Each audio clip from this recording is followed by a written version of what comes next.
This week, the evolution of music technology. Take a listen to these two pieces of music. Here's the first one.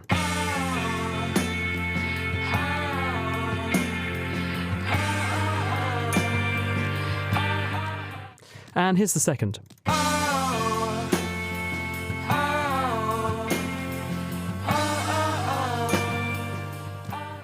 Did you notice a difference? Well, believe me, there is one. And later in the programme, we'll reveal what it is when we examine how technology is evolving the world of music.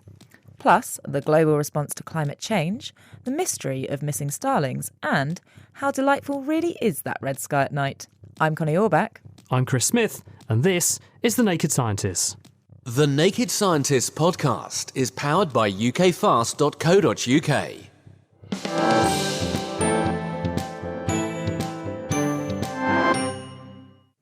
This week, representatives from more than 190 nations have been gathering in Paris to participate in the 21st Conference of the Parties, COP21. And at the top of the agenda is climate change. The aim is to pull together a binding political agreement that everyone signs up to and which will, they say, limit future global temperature increases. But what are the chances of this actually working? And what challenges are politicians going to face in trying to implement the sorts of strategies that will be necessary to keep a lid on climate? First, I went to speak with Cambridge University's Julian Huppert, who, as well as being a scientist, is also a former Member of Parliament who's campaigned previously on environmental issues. Well, what we have in Paris is the Conference of the Parties, all the players from around the world, governments, non-governmental organisations, coming together to try to work out what the options are to limit carbon emissions, to try to make sure that we don't see warming of more than 2 degrees. It's a slightly arbitrary figure. We know that 2 degrees is harmful, but it now seems almost impossible to achieve no change at all. So 2 degrees, I guess, is bad, but not too bad. What is it actually going to take to do this? Is it even feasible? It's one thing getting people around a table.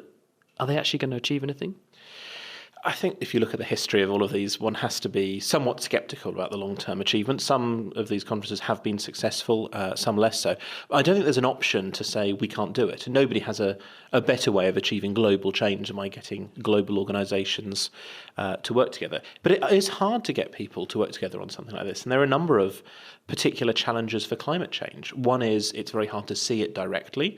People can't immediately see what's happening. It's a long-term programme. And it takes long-term action to achieve a solution. There's nothing that we can do that will fix things by tomorrow or undo the damage that's already been done. That makes it a really, really tricky political problem because it's all the things politicians wouldn't want. It's fairly intangible. It's very, very long-term. It's very hard to bring things back to where they want to be. And it relies a lot on people trusting things they can't actually see for themselves directly. It's outside the political cycle, isn't it? Because in Britain we vote every 5 years, in Australia every 4 years. The consequence of that is people are looking at short-term things that will win them the next election, not necessarily giving people a hole in their pocket in order to look at something 100 years hence. There's certainly an element of that, and politics is perhaps better than is sometimes portrayed at looking at longer-term issues, but they tend to be things where people immediately are aware. So there has been some useful work outside the political cycle looking at the care system in the UK, for example, because it's not hard for people to understand that people are getting older, their parents, grandparents, neighbours, whatever it might be, will be getting older, will need help. The problem with climate change is that you can look out of your window and not really notice it. That doesn't mean it's not real. It really is there, but it's less obviously there, and that makes it harder for politicians to pick up. But it is also the fact that it's just a very, very long-term issue. Recently, we've seen the Premier in India saying we are going to open a new coal-fired power station on roughly a monthly basis for many years to come, and we're going to do that because we need to. At the same time, you guys, you've had your cake and eaten it. You developed countries, so if you've got a problem with what we're doing, you sort it out. How do we deal with that? I mean, it's a very frustrating attitude, but I can understand why. It certainly isn't right for us to say, look, we have all the power that we need. And frankly, people in the UK, for example, getting power is not a challenge for most people. It's very hard to say to a country like India, no, I'm sorry, you can't do this. I think part of the shame is that we haven't done enough early enough to provide really good alternatives. I don't think India would be interested in going ahead with coal-fired power stations if we had really good solutions, better solar panels, better wind turbines at an affordable price. One of the points that David Attenborough was making in Paris was we should get the scientists around the world who know how to deal with this problem, technologically speaking, together and just throw them at the problem and actually facilitate that interaction. So there is a tangible carbon neutral solution to the energy crisis we face.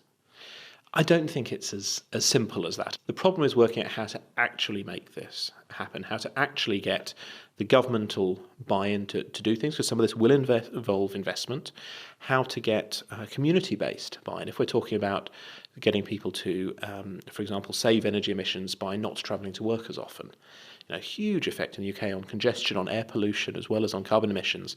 If people even could work from home on average 1 day a week, that involves much more community-based human change.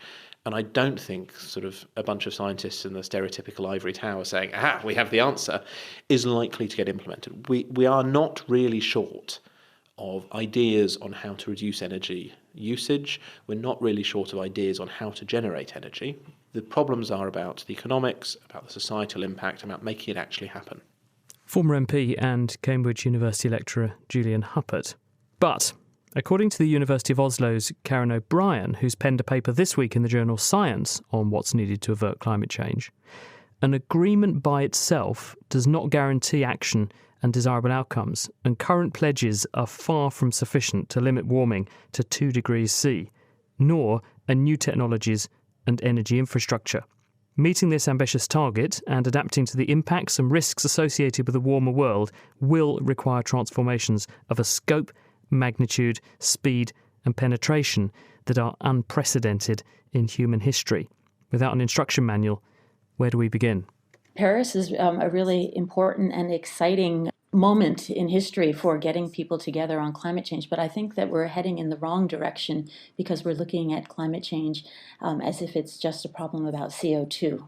The real problem is a human problem. It's a social problem. It's about development. It's about how we relate to ourselves and relate to each other and to the environment. Putting climate change in a separate environmental box actually misses all of these connections with economic changes and globalization, with social and cultural changes. And so by focusing just on carbon dioxide as the issue, and there's no doubt that that's important, we forget that it's really about our consumption and it's about how we've organized society. So what's it going to take then to turn this ship around? Because we always say climate change is a bit like an oil tanker steaming at very high speed in towards the shore. Even if you turn the engines off a mile offshore, it's still moving by the time the dock looms into view. Behind every ship, there's a small rudder called a trim tab. And when you push that in the opposite direction, and it pushes the whole ship in the direction that you want to go. And those small trim tab moves, those little changes can actually have big changes. And for me, the real solutions to climate change are going to lie in humans, in people expressing their political agency and not just changing their behaviors, but actually challenging the way things are and starting to say, hey, I can make a difference. So have you got a sort of list of points that you're making in the paper you're publishing this week where you're saying, look, I think this is what needs to happen. This is the only way we're really going to solve this. We need the politicians, we need Paris, but at the same time we need societal change in the following ways, and this is what I think is important. Well, the point I'm really making in the paper is that political agency matters. A lot of people point to individuals and say, oh, walk to work, don't use plastic bags, don't eat meat and things. And that may be important also, but individuals have influence. They have influence in whatever arena they're active in and engaged in, and they can actually change things. They can challenge systems and the structures that are contributing. My point really is that we need a different type of understanding of political agency that's wider, that lets people feel like small changes that they make actually make a much wider difference, but also a deeper understanding of political agency where we start to really question all our assumptions that we have about our own power, our own possibilities for influencing the future. Karen O'Brien from the University of Oslo in Norway. And now, continuing with the climate theme, Kat Arney has been keeping a weather eye on the sky for this week's Mythconception. You've probably heard the old saying, red sky at night, shepherd's delight, red sky in the morning, shepherd's warning. Although in the US they substitute sailors for shepherds. But is it true? It's certainly old, as the phrase dates back to at least biblical times. In the book of Matthew, Jesus is quoted as saying, "When it is evening, ye say, 'It will be fair weather, for the sky is red.' And in the morning, 'It will be foul weather today, for the sky is red and lowering.'" And many of us will probably have gazed at a glowing sunset and murmured the phrase, hoping for a nice day tomorrow, or woken up to a fiery sky and wondered where we put the umbrella. So what makes the sky turn red in the morning or evening, and does it really reflect the weather to follow? Red skies happen because of the way that molecules of gas and other particles in the atmosphere scatter light. When a beam of white sunlight hits the atmosphere, the shortest wavelengths, blues and purples, get bounced around more easily, pinging off tiny molecules of oxygen and nitrogen in the atmosphere. This is why the sky looks blue during the daytime, because the sun is directly overhead and the blue light is getting scattered all around the sky. But in the morning and in the evening, when the sun is low in the sky, the light takes a longer path through the atmosphere to get to us. Only the longer wavelength red and orange light get to our eyes on the ground, as the shorter wavelength blue light has already been scattered away. But, as any weather watcher knows, we don't get glorious glowing sunrises and sunsets every single day. And there are a few things that determine whether our shepherds or sailors will be happy or not on any given morning or evening. To see a red sky at night, or a red sunrise, you need to be able to perceive the light from the sun from the ground. This is obviously easier if there aren't any clouds, or if the clouds are high in the sky. And these high clouds, or no clouds, tend to be associated with good weather. But they can also be a forerunner of rain. So you might not notice if it rains during the night after a red sunset, but you'll notice if it tips it down during the day. Furthermore, high atmospheric pressure associated with good weather tends to trap small blue light scattering particles of dust and pollution. Because weather systems tend to travel from west to east, particularly around the kind of mid-latitudes of the globe like the UK, a red sky as the sun sets in the west means that high pressure and good weather is moving in from the west. But if it's already headed over to the east, illuminated by the rising sun, the weather system has moved on and it's on its way out, making way for wet and windy low pressure. But this isn't an absolute guarantee, as weather systems can move from south to north, which means that the prediction won't work. So next time you're staring at a romantic sunset, you can turn to your loved one and whisper, "Red sky at night, shepherd's delight," but only if the weather is right. Kat Arney will be back with more myth conceptions next time. Meanwhile, if you know of a myth in the making that you'd like Kat to look into for you, drop us a line to chris@thenakedscientist.com.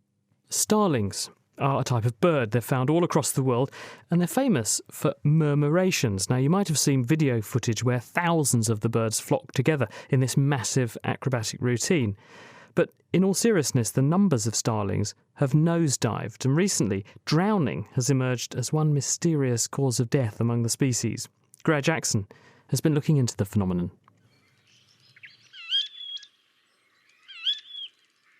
This is the song of a common starling. Starlings are found across the UK. You might recognise them, in fact. They look like they've been dipped in oil as their glossy black coats shimmer with metallic greens and blues and purples. And to top it off, it looks like someone's taken a fountain pen and flicked white ink all over them. Their plumage isn't the only beautiful thing about them, though. Sometimes you can just stumble on them. In Norwich, for instance, I was waiting for the train one evening, and above the station I suddenly saw 3,000 or 4,000 starlings flying over my head, which was really quite magical. Rob Robinson from the British Trust of Ornithology. Murmurations occur just before dark, and the starlings have been out in the fields. They've been foraging, probably on leather jackets or sort of earthworms. And Leather jackets? Leather jackets, which are baby crane flies. Okay, not the item of clothing you wear then. Not the item of clothing that you wear, no. So they've been foraging hard all day, and basically at night they gather together in big roosts. Some of these roosts can be 10, 20, 50,000 birds, or sometimes even larger. And when you get all of these birds flying up and down together, it can be quite a spectacle. Although they do flock en masse, these birds are actually declining. Yes, they have been in terrible trouble over the last 25 years. They've declined by something like 80 or 90% over the last 25 years. 80 or 90% is a frightening rate of decline. But why is this happening? A recent report found drowning as a mysterious cause of mass mortality among starlings. Drowning is an unusual cause of death, as Becky Lawson from the Zoological Society of London explained. No, drowning's certainly not a common cause of death in wild birds, but it certainly has been recorded, in particular in birds of prey. So why have starlings been drowning? Becky did a post-mortem to see if there are any signs of toxins, viruses or parasites that might have caused them to become confused or extra thirsty. So when we undertake a post-mortem, we take a systematic approach. We examine each of the body systems in turn. We look at them with the naked eye, and we also take tissues and look at them under the microscope. And in a suspected drowning, what would you be looking for? Drowning's are really quite a challenging diagnosis to make, particularly when we're dealing with wild animals, when we're not able to examine them very soon after these events have occurred. So it's a process of elimination, trying to look at all the findings together and exclude suggestions of important infectious disease or toxins. And if none of those are present, as was the case here, we think that the evidence points to them having drowned. So there wasn't any evidence of anything in their blood or on the slides in their cells that suggested it could have been poison that had made them drown? We found no evidence of presence of any of the pesticides that were screened for. And no virus either? No viruses. So what could have caused these birds to drown? Well, we think the cause is most likely related to the behaviour of starlings. When we think of them, we often imagine them in groups. And so if they were to enter a body of water together as a group, that might be the simple explanation of why they drown in multiple numbers. And second, it's most commonly involved youngsters, juvenile birds. And so there's probably an element of juvenile inexperience in identifying these water hazards. Are the numbers of these starlings drowning significant enough to be causing their decline? No, I don't think so. If the numbers aren't high enough to be causing the starling decline, why are they declining? Rob Robinson again. I think there's a number of reasons for that, and I think they sort of fall into two main groups. Many starlings are foraging in farmland habitats, and there have been sort of large-scale changes in farming practice over the last 20 to 30 years, so there's less foraging habitat for the starlings. And then I think also there are things going on in towns and cities. And there's a couple of things going on there, one of which is in terms of people developing gardens and not sort of leaving the weedy corners. And then the other thing is starlings nest in holes, they're cavity nesters. And traditionally they would have nested under the eaves of houses or in barns. And obviously people prefer not to have birds sort of scrabbling around in their loft spaces, so they're blocking up the eaves and putting in plastic soffits. So basically the starlings have been deprived of nesting opportunities as well. Given that it's so many factors, how do you go about tackling that? The BTO has been working quite hard to look at ways of influencing agricultural policy, but I think practically people can do simple things by putting up nest boxes for starlings, and then you get to enjoy their antics without being disturbed at night. Your own private display. Indeed. Beautiful birds. Let's hope we can save them. Rob Robinson, and before him, Becky Lawson.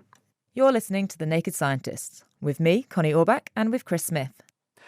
Last week marked 100 years since Einstein's theory of general relativity was first announced. This proposed that gravity occurs because massive objects like stars and planets deform the fabric of space, something called space-time, and this deformation draws bodies together and explains why Newton's apple fell on his head. One of the other predictions of Einstein's theory, though, is that gravity should ripple through the fabric of space at the speed of light, producing gravitational waves. And this week, the European Space Agency launched the first phase of a mission called ELISA, in which ultimately several spacecraft out in deep space will bounce a light beam between themselves to spot any gravitational waves that come through. Glasgow University's Harry Ward is one of the mission scientists.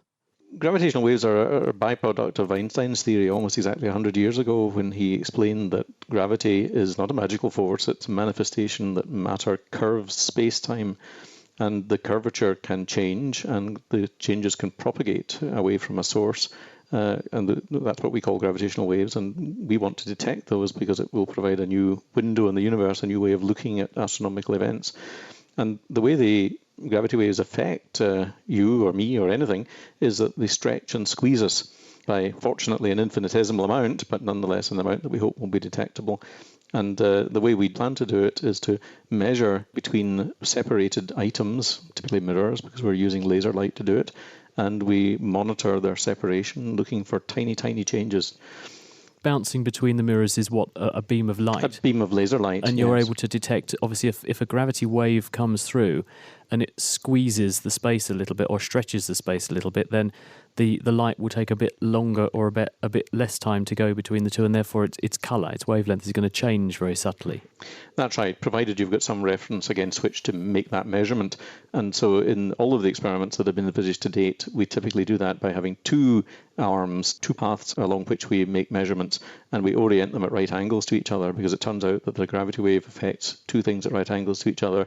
And so the two arms give us a natural way in which we compare one arm with the other arm. Now, this is the longer term project, isn't it? Your initial work is going to inform how that happens. So what are you actually putting into space now, and what's that going to do? The longer term project is a thing called ELISA, which would have 3 spacecraft forming these 2 arms, or maybe even 3 arms if we complete the triangle.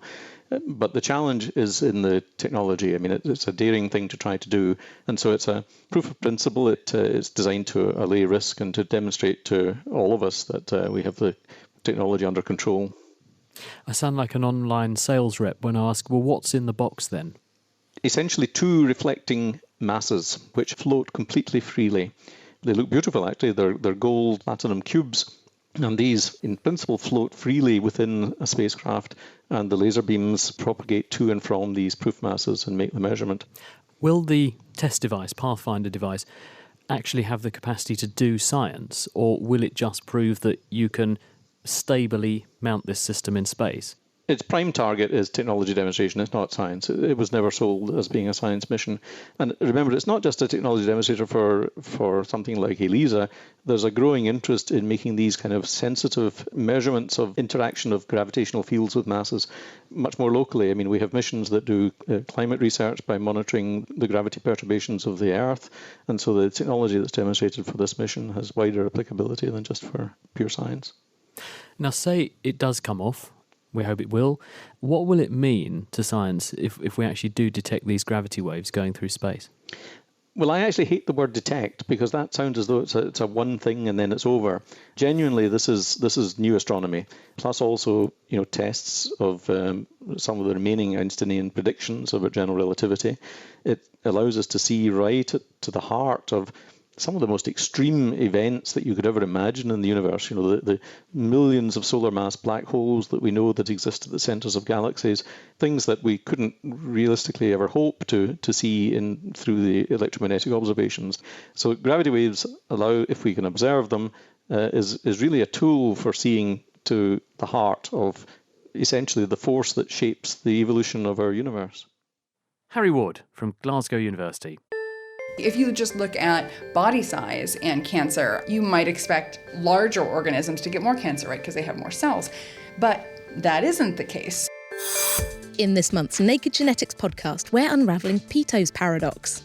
Animals like elephants have many more cells than humans and they live longer, yet they hardly ever get cancer. But why? Plus, revolutions in genetics and a magical gene of the month. Listen and download now at nakedscientist.com/genetics.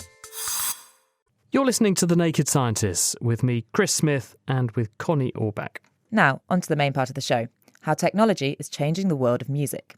In 2014, for the first time, online audio streaming services made more money than sales of CDs, and this trend is continuing. But it's not just the distribution of music that is changing.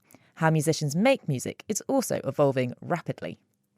Recently, the iconic Abbey Road Studios, which were made famous by the likes of Pink Floyd and the Beatles, among others, launched Abbey Road Red. Now, this is a new incubator for music technology startups, and the project manager is John Eads. Hello, John. Hiya. You better begin by, first of all, explaining to us what a technology startup incubator is. I guess incubator is actually not a bad term for it. It's kind of lost a bit of meaning for me recently. But I guess you think of an incubator as somewhere where you put an egg or a newborn baby or something in the early stages of its life to give it the best chance possible. And an incubator for startups really does the same thing. It provides the right type of habitat for a startup to have the best shot at success. What sorts of people are approaching you and coming to take part in the incubator? People that are, like I say, in the very early stages of building a business. So some people with just an idea, some of them very crazy, some of them more promising, and right through to people who've built a bit of a team, so up to kind of 10, 15 people. But that's all really quite early in terms of how big some of these businesses can grow.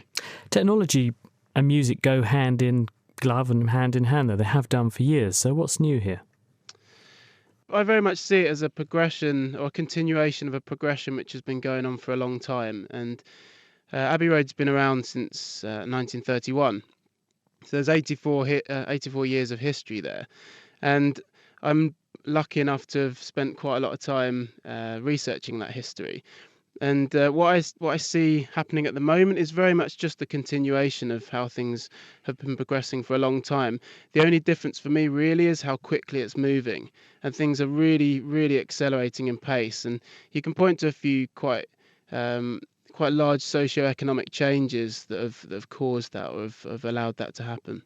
So why have you moved back into this scene? Abbey Road was big in this area historically, then there was a bit of a fallow period, now you're back. Why? Some of those big economic changes that have meant that we've played a different role in the change in technology over the years. And in the 50s and 60s, you couldn't go to a shop, you couldn't just buy a tape machine off the shelf, and it was very much the seedlings of the recording studio industry. And EMI, the company that owned Abbey Road, built all of its own equipment. As things changed, as more independent studios cropped up and as independent producers came along, lots of independent companies started making equipment and, competing quality and competing price. So EMI stopped producing quite so much equipment through the kind of 70s, 80s period. And things have changed recently such that it's not so much the big established companies that are making the best technology now or pioneering the best innovations. It seems to be that they're coming from either academic research or from the startup community. And so we're not now running an R&D department in the way that we used to. We're more running collaborative agreements with the people who are innovating at the moment. Is everyone on board with this encroachment of the new technology into the music scene, or have you got some people who, in the same way as regard the teas made as a bit of a threat to the kettle?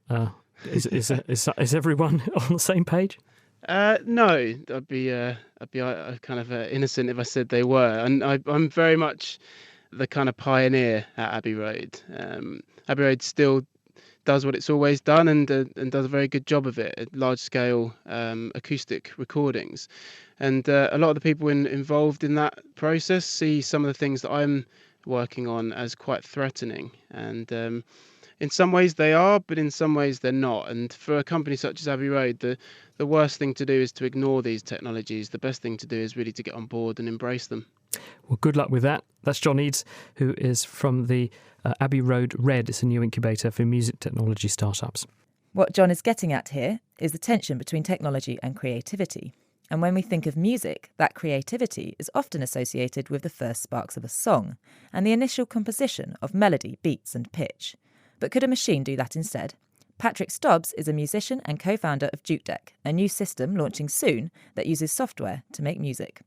We're a London-based startup. We are building an artificially intelligent music composer, a system that allows video creators, podcasters, and any other content creators to create unique music at the touch of a button. We're not launched yet, but we're launching very, very soon. For you, we will give you a little bit of a sneak preview. Fantastic. Okay, can you show me how it all works? Sure.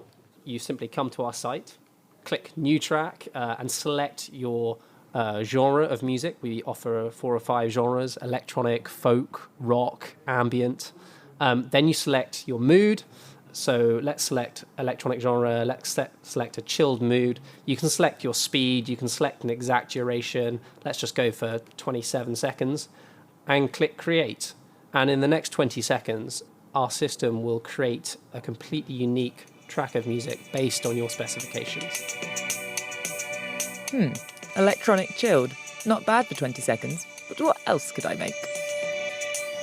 5 genres: electronic, folk, rock, orchestral and ambient, and 4 moods: uplifting, dark, that sounds intimidating, chilled and aggressive. What do you see aggressive being used for? This has actually been a really key request from some of our users. There's a large community of people in the world who shoot videos of themselves playing computer games, and they've requested slightly more harsher sounding music because they think it really goes well with playing computer games. So that's why we created an aggressive genre. We are about to release at least 10 or 20 or so more moods. Can I try making one myself? Please do. Okay, so I want to make a whole new podcast. It's going to be about adventures in Siberia. So I think I'm going to want some folk for my adventures in Siberia. My adventures are going to be... They're going to be uplifting, and for around 20 seconds, it's just going to be a short intro.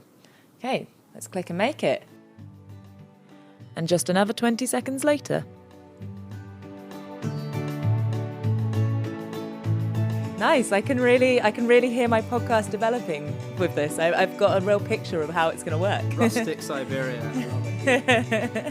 So, Patrick, this seems really easy, but I'm assuming there's something a lot more complicated going on behind this all to get out so many different types of music so quickly. Can you explain to me what's going on? Correct. This sadly isn't a system that you can just throw together in a week. It's taken 4 years of hard technical development. Broadly speaking, we have 2 sections to our system. One is a composition section, which dictates what notes should come where. Imagine it's writing a piece of sheet music. Second is a production system, which takes that sheet music and chooses how it should be performed. It selects instruments, it selects how notes should be articulated, and eventually it converts the piece into an MP3 file, which is then given to you. Doesn't it make you, cry a little inside when you suggest that a computer can do what a highly trained musician could? We're composers, we're musicians, we totally get some people's instant reaction, which is like, oh, that's really weird. Why are you getting a computer to write music? But I think if you dig a little deeper, it quickly becomes apparent that this is going to be a really useful and hopefully exciting thing. Firstly, composition is a really restricted practice. Unless you've had the really good fortune to have had a musical education or had the time to teach yourself, you basically can't create nice music.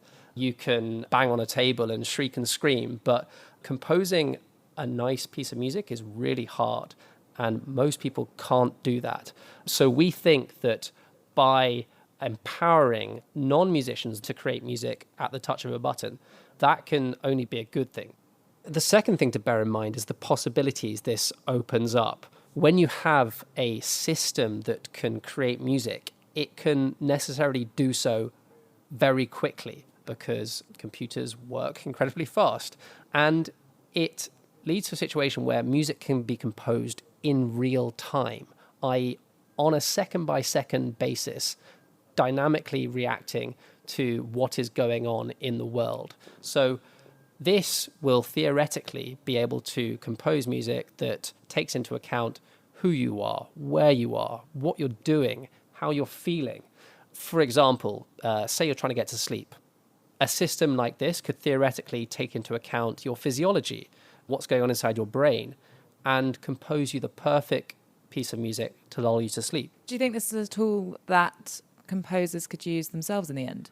We've already had musicians use this to create bigger and better works. We've had various pop singers come along, create a backing track using our system, and then compose their own melody over the top of it.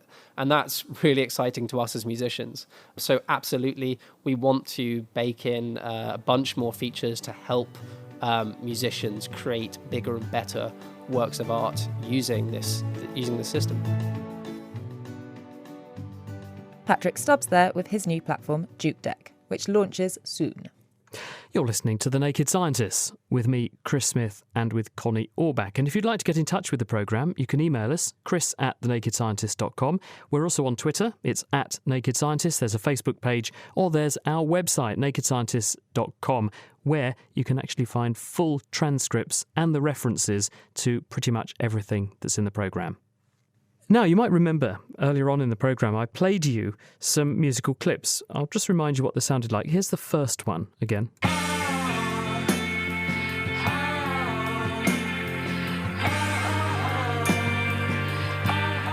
And here was the other one.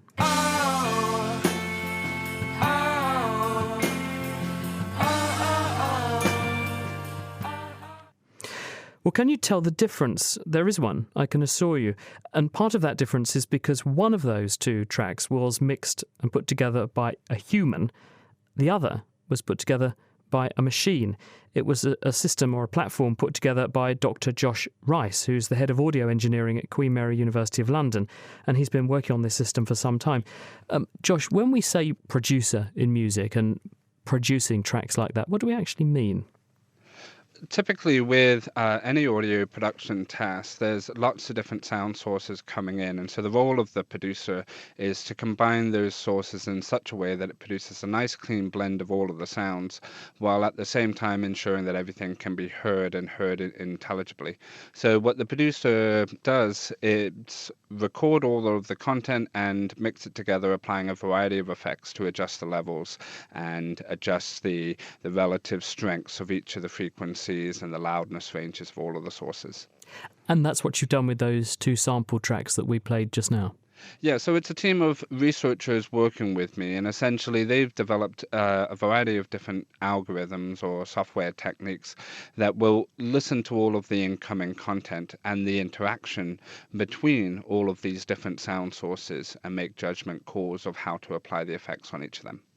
Now, the pieces I played you don't know which order I played them in. What order do you think I played them in? Which do you think was the human and which do you think was the machine?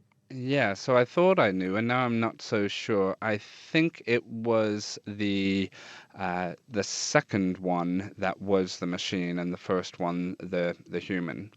Actually, you're the wrong way round. So your system must be really very good because it's even fooling you.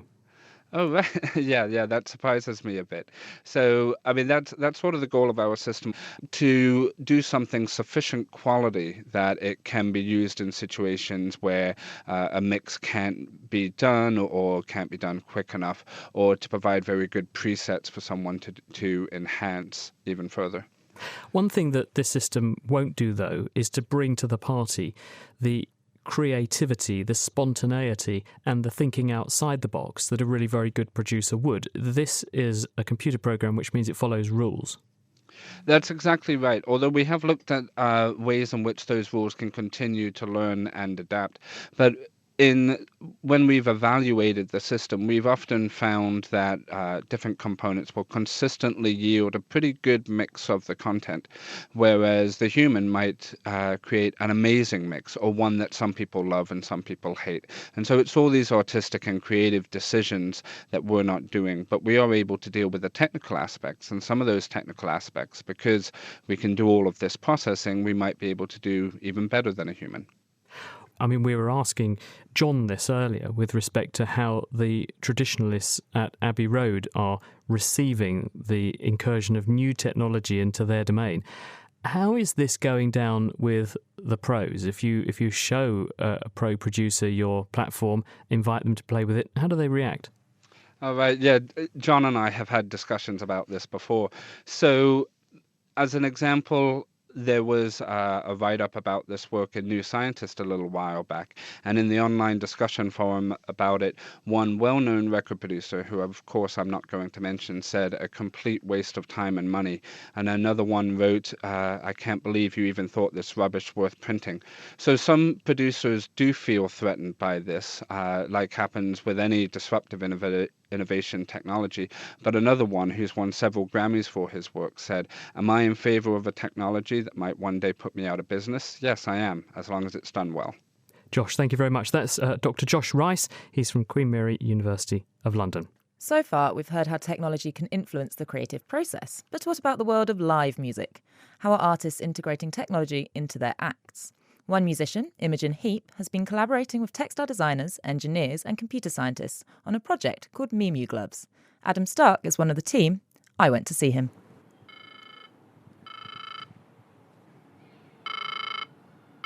Hello? Hi, is that Adam? Yeah, come on, sure.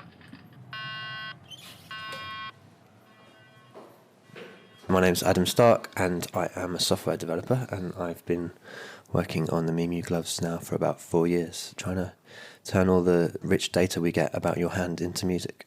At the moment, if you want to make electronic music, you're normally presented with a MIDI keyboard or some buttons or knobs or faders, but they're not very expressive ways of performing electronic music. The thing that's really, really expressive about people, more than almost anything, is their hands. And so we wanted to make a device that captures the expressiveness of your hands and uses that as a controller for making electronic music.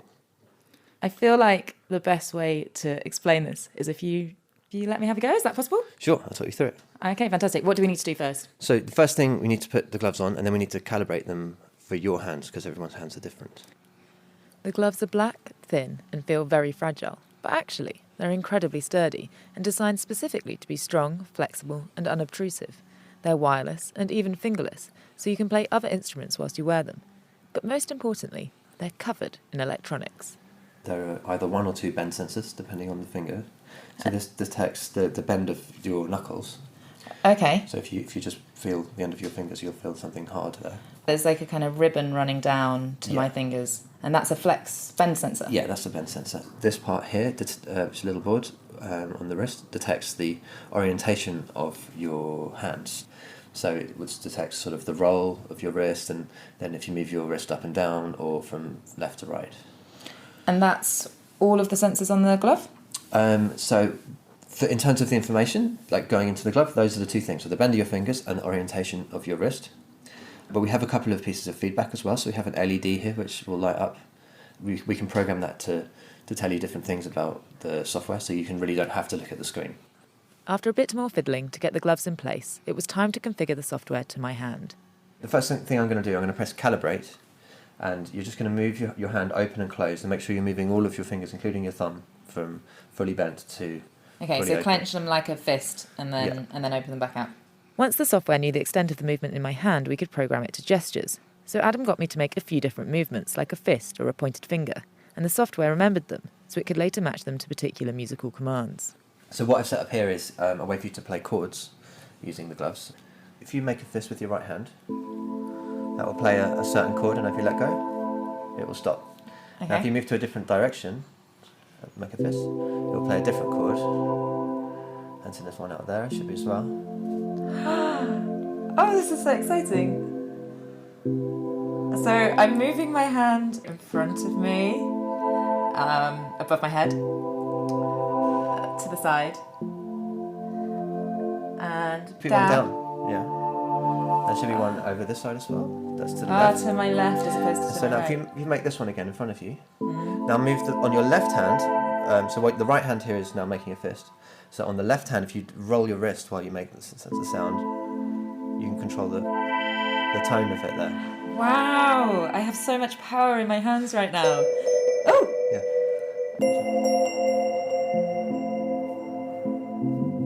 I had so much fun playing with the gloves.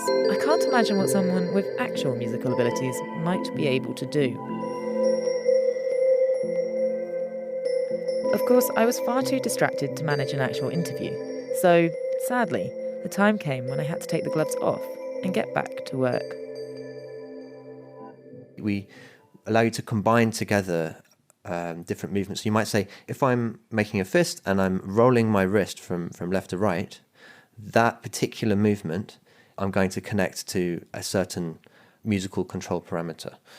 So when I say that, what I mean is we connect it to some piece of music software. Maybe it's the volume fader, or maybe it's the panning around the room, or it's the amount of reverb. And so they were originally a tool for Imogen, but You have many other people using these gloves as well, is that right? That's right.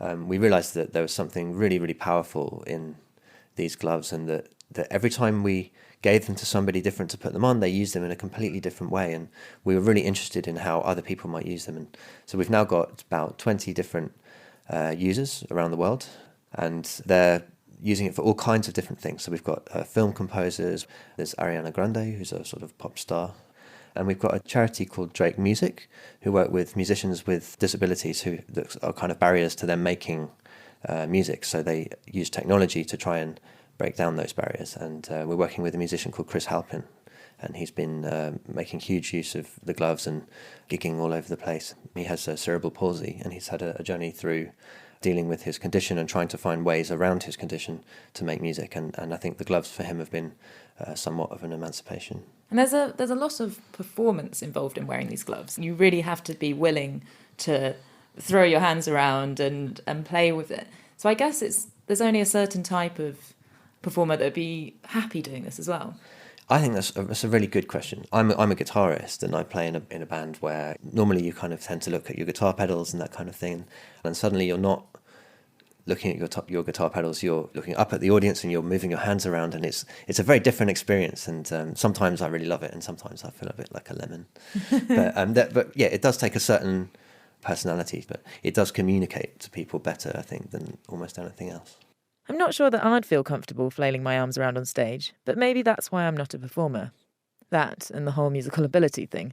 But with these gloves, there seems little doubt that technology and creativity are hand in hand.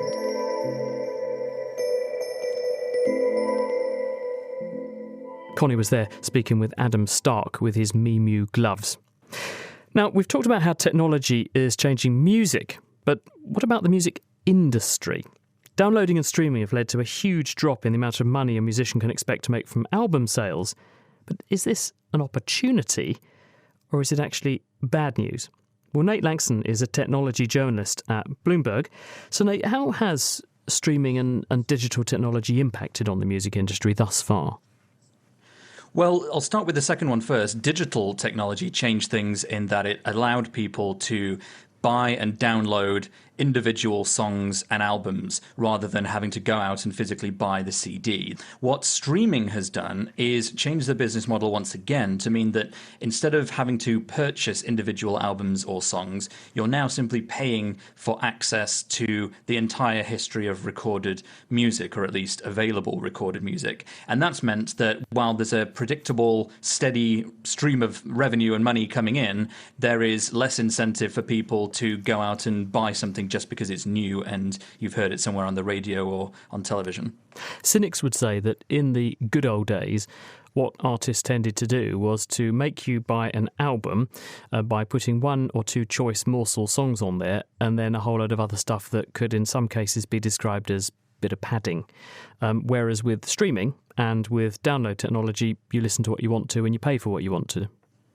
Yes, it's put the access into the hands of the users, because now they don't need to go out and pay £10 to see how much filler there is on an album. They can just sample the songs, and the other side of it is that it's not just necessarily the new stuff that people are listening to and able to sample. If they're listening to a recording that someone says is heavily influenced by something that came 4 decades before, then they can go and listen to the thing that was 4 decades earlier and get a sense for that.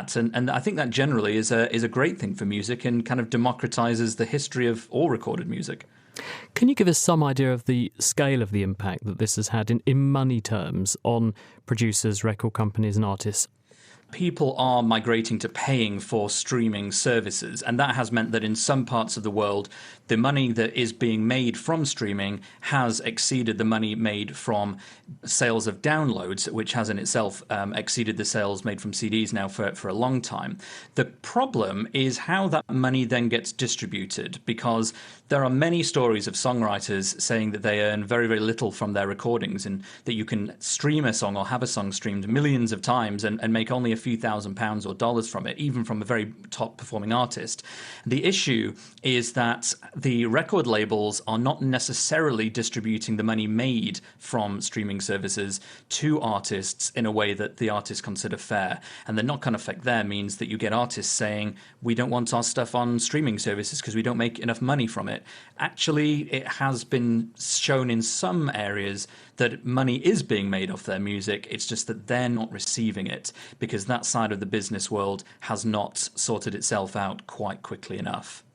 I suppose it's fair to say that in the same way that the internet has disrupted multiple business models, newspaper publishing, book publishing, and so on, it's broken the business model that had existed for decades and supported and sustained the music industry, where there was a well-established system of someone recorded your music, they helped you distribute it, they made money, you made money, and not everyone was a winner, but it worked. Now we've got this system where on the one hand there's the internet being a great leveller. It gives opportunities to people who would never have those opportunities normally. They get visibility to a vast audience potentially, which they couldn't have done before.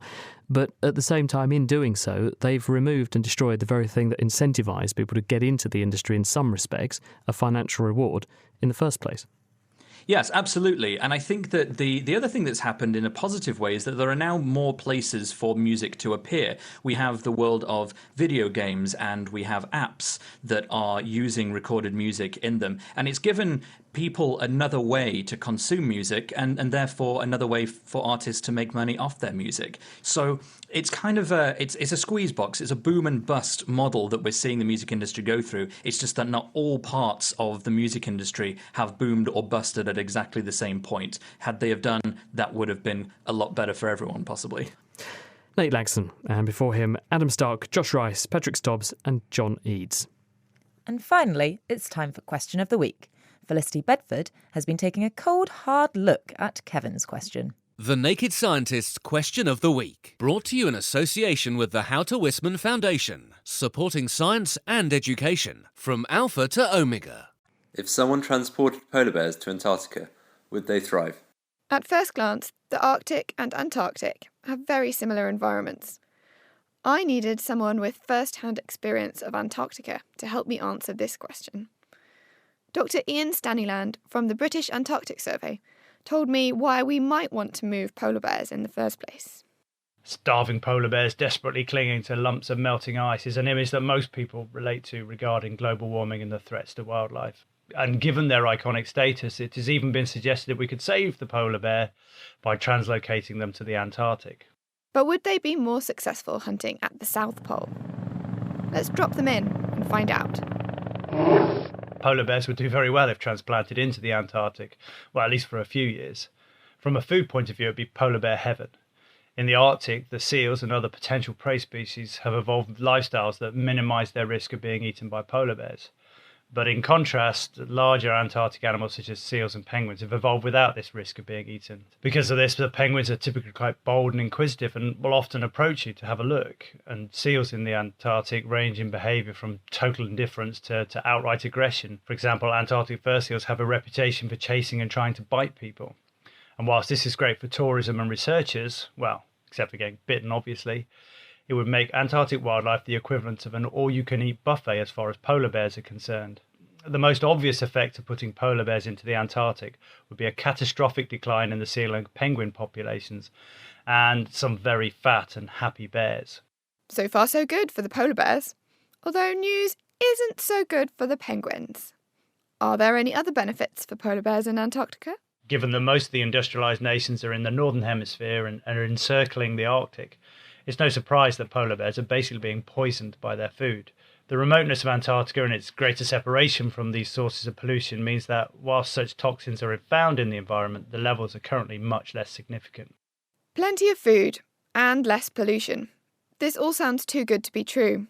But it's not all good news for the polar bears. There are also several less obvious factors that come into play. There would be many unknowns, such as the risk of the bears of exposure to new diseases, and then what would happen when the bears have eaten all the seals and penguins. History teaches us that animal translocations often have unpredictable results, and so it's probably best that polar bears and penguins only meet on badly designed Christmas cards. Thanks, Ian. I'm sure all penguin lovers will agree the solution to polar bear conservation lies in protecting their Arctic habitat, not moving them south. Next week, we'll be answering Sterling's question. What causes sleepwalking and what can be done to prevent it? I wouldn't mind if I could answer emails in my sleep. That would double my productivity. But do you have a solution to sleepwalking? Send your suggestions to chris@thenakedscientist.com. Find us on Facebook, tweet @NakedScientists, or join in the debate on the forum, thenakedscientist.com/forum. And that brings us to the end for this week. Thank you very much to Connie for the production. Next week, we're going to be digging into why our soils need saving. Apparently, making 3 centimetres of topsoil takes 1,000 years, but present rates of soil loss mean we may have no soil left within 60 years. We'll find out why. The Naked Scientist comes to you from Cambridge University. It's supported by Rolls-Royce, the EPSRC and the STFC. I'm Chris Smith, and thanks to you at home for listening. Until next time, goodbye.